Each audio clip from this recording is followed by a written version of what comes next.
isnab sila ng isnab sa atin, then magkakaroon tayo ng constitutional crisis nito, Madam Chair. Thank you, Mr. Sang-ayon po ako sa inyo at talagang hindi tama itong pangkalahatang sinasabi. Lahat na lang executive privilege, lahat na lang sub judice. Alam naman natin, hindi naman tayo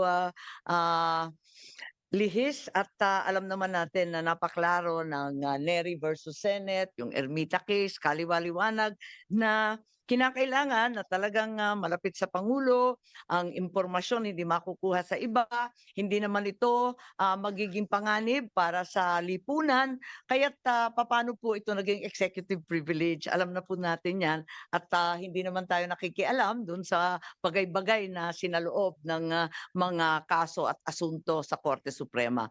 Kaya ang palagay ko, dadami po ang sampina na hihilingin natin sa ating Senate President. Marami na